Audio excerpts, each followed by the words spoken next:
अब हम देखते हैं कि सरफेस टेंशन का मान किन किन कारकों पर निर्भर करता है। सबसे पहले मिलाई गई अशुद्धियों पर। यदि हम कोई शुद्ध द्रव देखते हैं तो उसका एक अपना सरफेस टेंशन होगा। यदि हम उसमें कुछ अशुद्धियां मिला देते हैं तो अशुद्धि की विलयता के आधार पर, मतलब ये अशुद्धियां उस द्रव के अंदर कितना डिसॉल्व हो पाती हैं, उसके आधार पर इसके सरफेस टेंशन के मान में भी परिवर्तन हो जाता है। यदि अशुद्धियों की विलयता अधिक है, मतलब वो अच्छे से डिसॉल्व हो जा रहे हैं, तो उस समय सरफेस टेंशन का मान बढ़ जाता है। जैसे कि शुद्ध जल में यदि हम नमक या शक्कर मिला देते हैं तो यहाँ पर शुद्ध जल का सरफेस टेंशन बढ़ जाता है। शुद्ध जल का सरफेस टेंशन 7.27 इंटू 10⁻⁻² न्यूटन प्रति मीटर होता है। लेकिन यदि उसमें नमक मिला दिया जाए, हम जानते हैं नमक पानी में अच्छी तरह से घुल जाता है, तो उस समय इसका सरफेस टेंशन बढ़ जाता है और ये 8.4 इंटू 10⁻⁻² न्यूटन प्रति मीटर हो जाता है।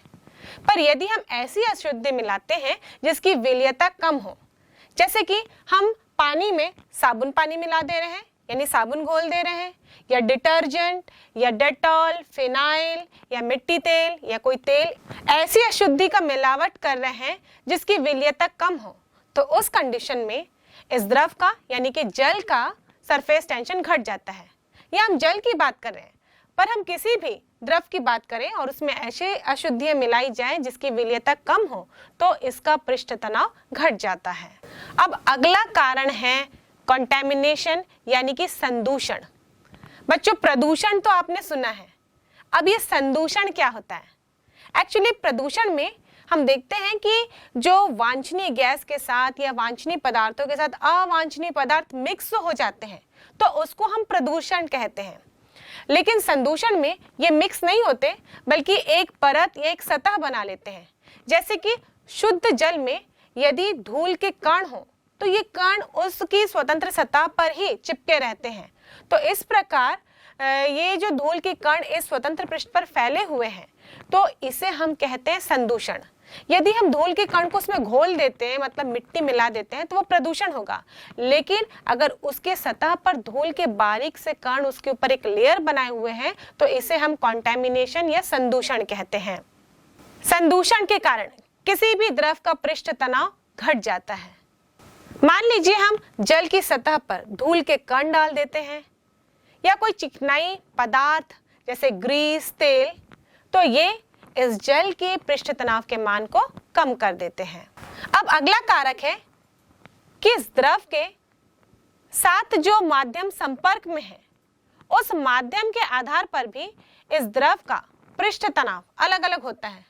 मान लीजिए हम जल की बात करते हैं, जल किसी बर्तन में रखा गया है, तो उसका जो स्वतंत्र पृष्ठ है वो हमेशा वायु के संपर्क में रहेगा, मतलब यहाँ पर माध्यम वायु है, और इस कंडीशन में जल का पृष्ठ तनाव होता है 7.27 इंटू 10⁻⁻² न्यूटन प्रति मीटर।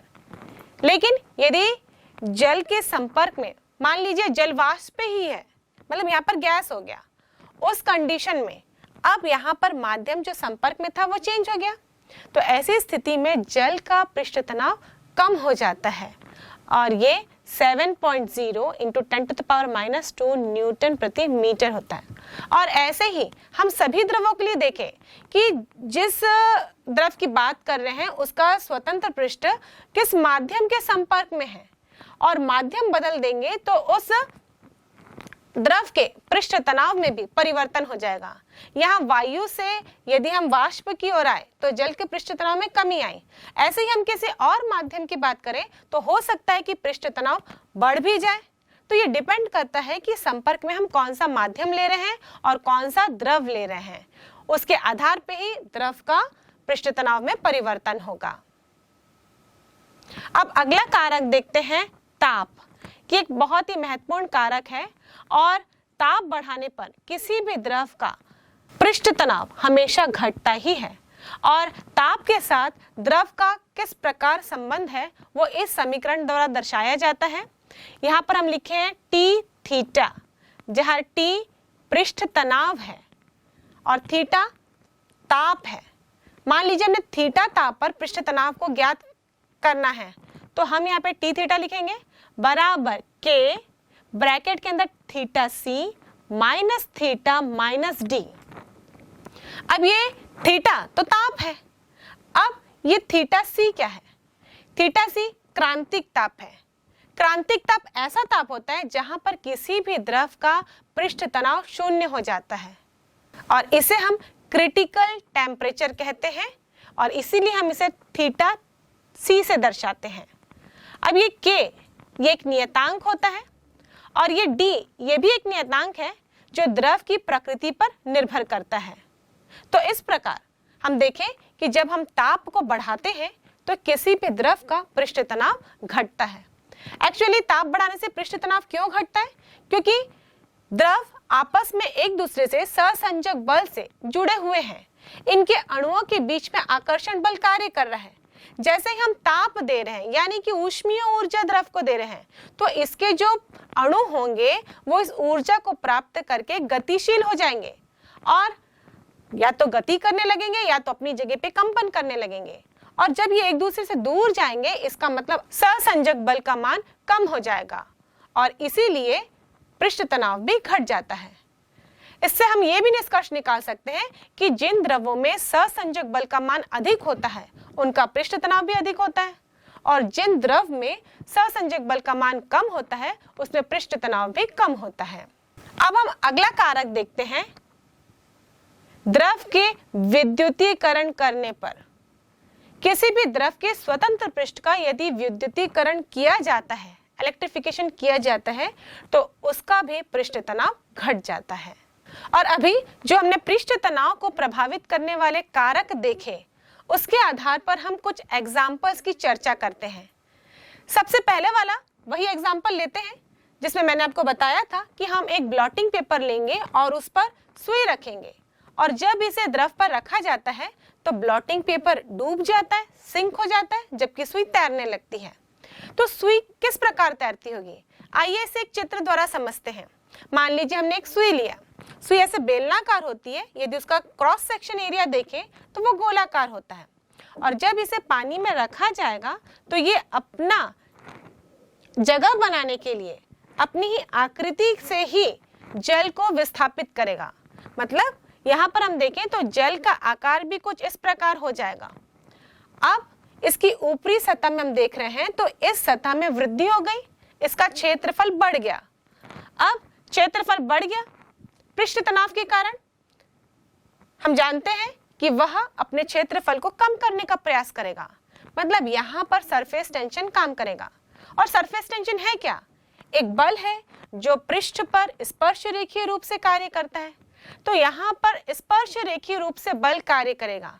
इसको यदि चित्र अनुसार समझें, इस सतह पर देखें तो यहाँ पर स्पर्श रेखीय रूप से ये सरफेस टेंशन, ये तनाव बल इस दिशा में कार्य करेगा और उस सरफेस पे देखें तो इस दिशा में कार्य करेगा।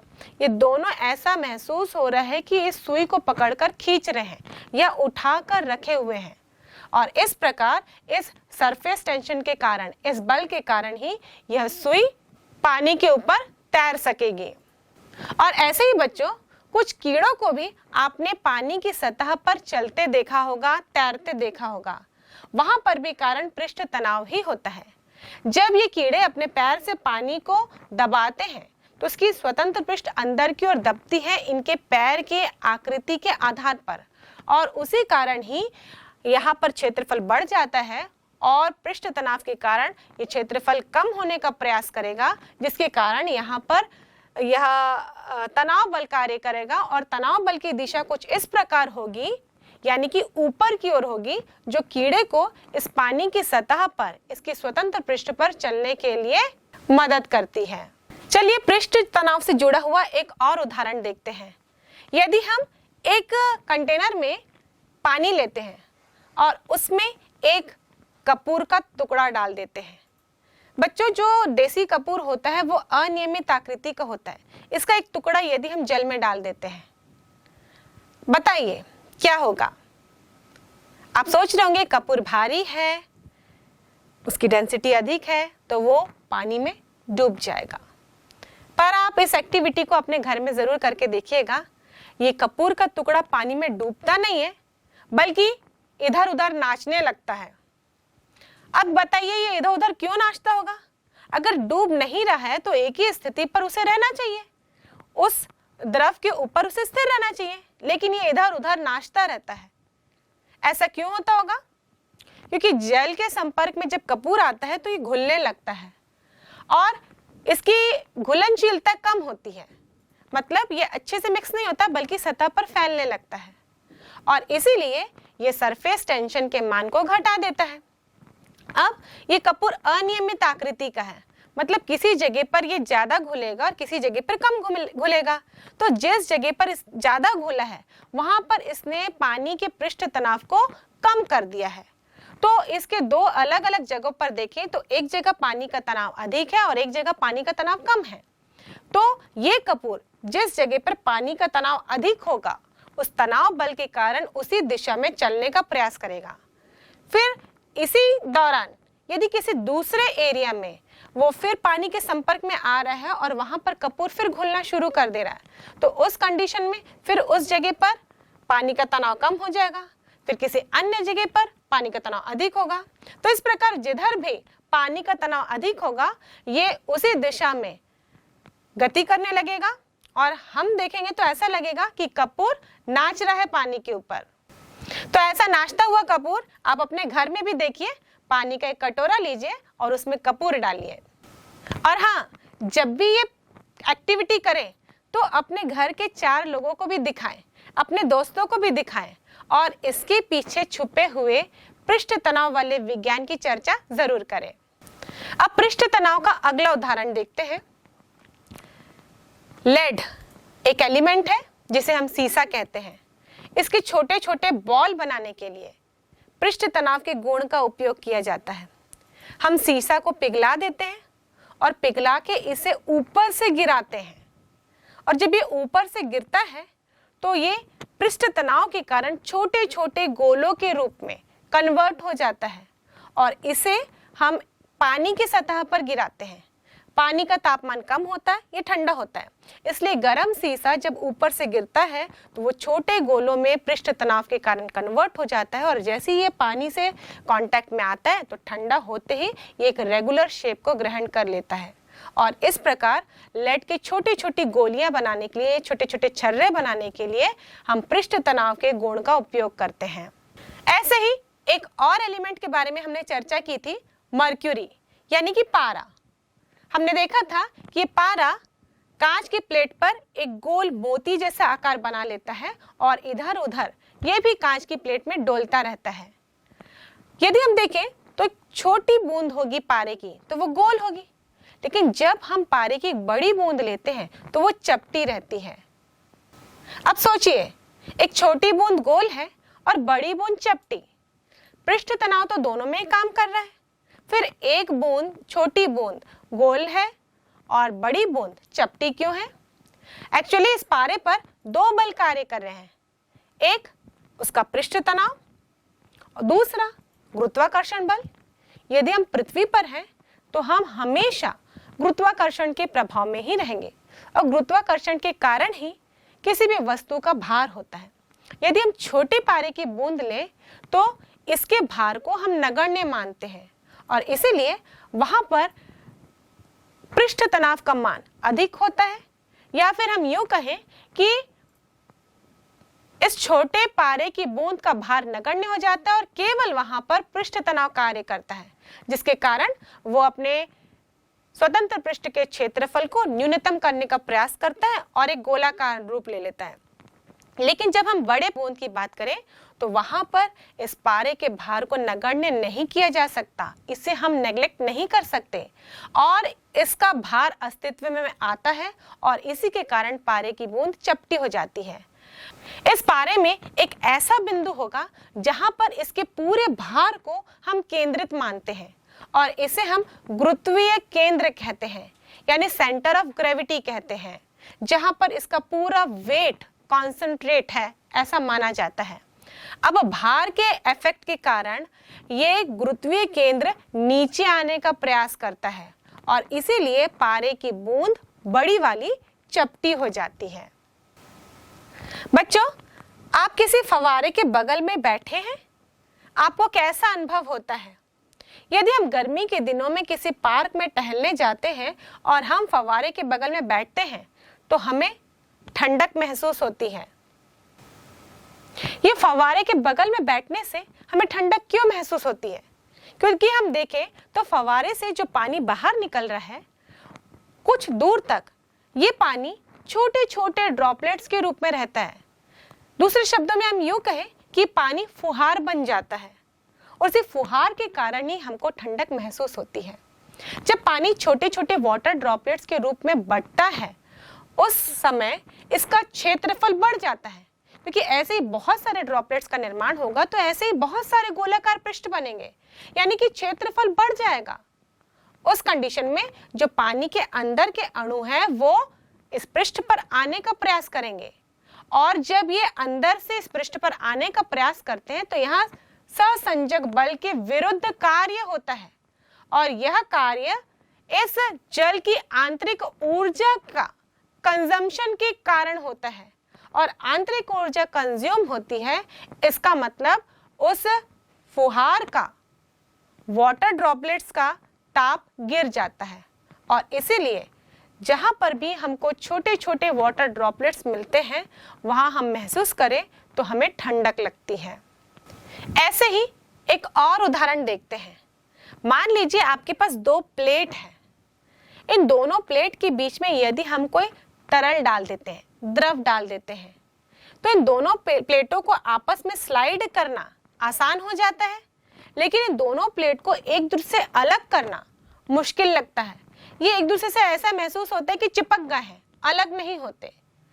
तो ऐसा क्या होता है कि इनको एक दूसरे पर चलाना तो आसान होता है, लेकिन एक दूसरे से अलग करना मुश्किल हो जाता है, क्योंकि जिस द्रव का हमने इस्तेमाल किया है दोनों प्लेटों के बीच में, वो दोनों प्लेटों के बीच में लुब्रिकेंट जैसे काम कर रहा है, स्नेहक जैसे। जैसे हम दो मशीनों के पुर्जों को घिसने के लिए कोई ऑयल डाल देते हैं, ग्रीसिंग कर देते हैं ताकि वो एक दूसरे के ऊपर स्लाइड हो तो वो आपस में टकराए ना, वैसे यहाँ पर भी ये द्रव भी स्नेहक की तरह ही कार्य कर रहा है।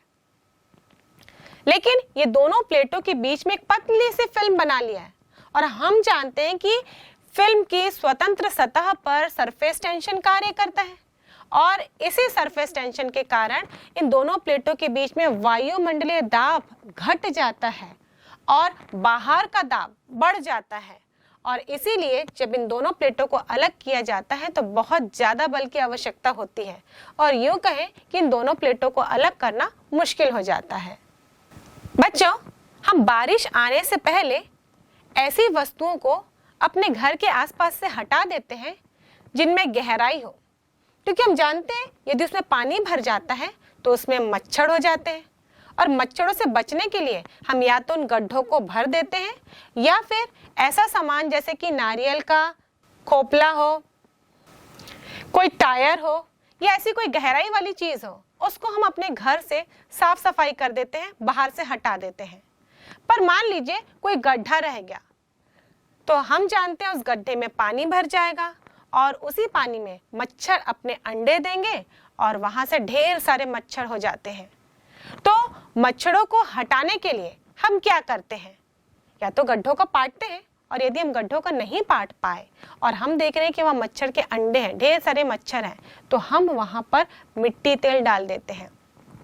पहले मैं ये सोचती थी कि मिट्टी तेल मच्छर को मारने का काम करता होगा और इसलिए वहां पर मच्छर नहीं होते होंगे, पर ऐसा नहीं है।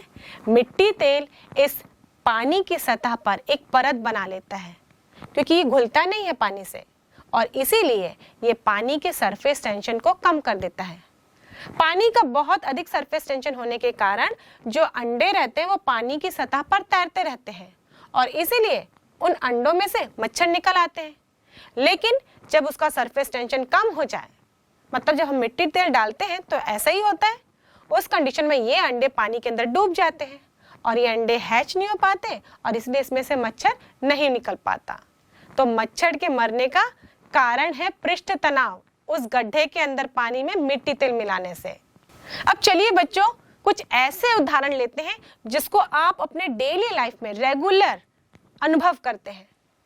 अच्छा ये बताइए, गरम सूप ज्यादा टेस्टी होता है या ठंडा सूप? या गर्म चाय ज्यादा अच्छी लगती है या ठंडी चाय? इन दोनों का एक ही आंसर है, गर्म तरल हमें अच्छा लगता है, टेस्टी लगता है। कारण है पृष्ठ तनाव का मान ताप के बढ़ाने से कम हो जाता है। बच्चों, हमारे जीभ में टेस्ट बड होते हैं और कोई भी पदार्थ हमारी जीभ में जितना फैलता है, जितना एरिया कवर करता है, उतने सारे टेस्ट बर्ड एक्टिवेट हो जाते हैं और हमें अलग अलग टेस्ट का अनुभव कराते हैं। अगर द्रव में, किसी भी तरल में जिसको हम यूज कर रहे हैं, खा रहे हैं, उस पर पृष्ठ तनाव हुआ तो वो हमारे जीभ की सतह पर फैलेगा नहीं और इसलिए ज्यादा टेस्ट बड एक्टिवेट नहीं हो पाएंगे, इसलिए हमें वो टेस्टी नहीं लगता है। गर्म करने पर इन तरल का सरफेस टेंशन कम हो जाता है और ये हमारी जीभ की सतह पर अच्छी तरह से फैल पाते हैं और टेस्ट बड एक्टिव होने के कारण ये हमें टेस्टी लगते हैं। अच्छा, ये बताइए, आप रोज सुबह उठकर ब्रश करने के लिए क्या इस्तेमाल करते हैं? टूथपेस्ट। इसका इस्तेमाल क्यों किया जाता है? यदि ये क्वेश्चन आप अलग अलग लोगों से पूछे तो वो टूथपेस्ट की क्वालिटीज बताते हैं। इसमें लौंग होता है, किसी में नमक है, किसी में तुलसी है। पर टूथपेस्ट चाहे जो भी हो, उससे ब्रश करने का एक ही कारण होता है कि टूथपेस्ट जल के पृष्ठ तनाव को कम कर देता है और इसीलिए जल आपके दांतों के कोने कोने तक जाता है और सारी गंदगी निकालकर वापस लाता है, जिससे कि आपके दांत साफ हो जाते हैं। बाकी उसमें जो कुछ भी है वो उसका डिफरेंट प्रॉपर्टी है, पर बेसिकली हम यही कहेंगे कि टूथपेस्ट जल के, पानी के पृष्ठ तनाव को कम कर देता है। ऐसे ही एक और क्वेश्चन पूछो, आप अपने कपड़े धोने के लिए साबुन या डिटर्जेंट का इस्तेमाल करते हैं, क्यों? अब यहाँ पर आप अलग अलग डिटर्जेंट की क्वालिटीज नहीं बताएंगे, चाहे डिटर्जेंट या साबुन कोई भी हो। जब उसे पानी में मिलाया जाता है तो यह पानी के पृष्ठ तनाव को कम कर देता है और इसीलिए ही पानी आपके कपड़ों के रेशे के कोने कोने में जाता है और उसके अंदर छुपी मैल को निकालकर वापस लाता है। वैसे जो डिटर्जेंट होते हैं, इनमें अणुओं के बीच में सहसंजक बल कार्य करता है और जब ये मैल के साथ मिलता है तो इन्हीं अणुओं का मैल के अणुओं के साथ भी आकर्षण बल लगता है, यानी कि असंजक बल कार्य करता है और इस स्थिति में इस असंजक बल का मान सहसंजक बल की तुलना में अधिक होता है। इसलिए ये डिटर्जेंट के अणु या साबुन के अणु मैल के अणु के साथ चिपक जाते हैं और इसे कपड़ों के रेशों से खींचकर बाहर लाते हैं और इसीलिए आपके कपड़े साफ हो जाते हैं। मान लीजिए आप खेलते खेलते गिर गए, आपको चोट लग गई। सबसे पहले आप अपने घर में आते हैं तो क्या करते हैं? उस चोट को धोते हैं, पर हम साधारण पानी की तुलना में उसमें डेटॉल मिलाकर धोते हैं। अब ऐसा क्यों किया जाता है? डेटॉल एंटीसेप्टिक तो है ही, वो उसका डिफरेंट गुण है, लेकिन डेटॉल को जब पानी में मिलाया जाता है तो वो पानी का सरफेस टेंशन कम कर देता है और इसी कारण ही पानी आपके घाव में अच्छे से फैलता है और आपके घाव की गंदगी को साफ करता है। ऐसे ही बच्चों, हम पोछा लगाने के लिए साधारण पानी की अपेक्षा फिनाइल का इस्तेमाल करते हैं। अब वो क्यों? अब इस प्रकार का क्वेश्चन जब एग्जाम में आता है, 2 नंबर का इसे एक्सप्लेन करने को कहा जाता है, तो जनरली बच्चे इसमें पूरा बायोलॉजी या केमिस्ट्री डाल देते हैं। फिनाइल का पूरा केमिकल रिएक्शन, उसका गुण, या फिर बायोलॉजिकली उसको एक्सप्लेन करते हैं कि ये कीटनाशक होता है, मक्खी मच्छर को भगाता है। वो कारण हमको नहीं लिखना है। यहाँ पर इस आंसर को हमको फिजिक्स के दृष्टिकोण से देखना है। तो फिनाइल को जब पानी में मिक्स किया जाता है तो यह पानी का सरफेस टेंशन रिड्यूस कर देता है, घटा देता है और इसी कारण पानी सरफेस पर, सतह पर अच्छी तरह से फैलता है और कोने कोने से जो धूल के कण है, गंदगी, उसको खींच कर लाता है और फर्श को साफ कर देता है। तो इस प्रकार बच्चों, हमारे दैनिक जीवन में हमारे आसपास ही ऐसे ढेर सारे एग्जाम्पल हैं जो सरफेस टेंशन से जुड़े हुए हैं और इस प्रकार का एग्जाम्पल यदि आप देखते हैं तो जरूर अपने दोस्तों के साथ उस टॉपिक पर चर्चा करिए।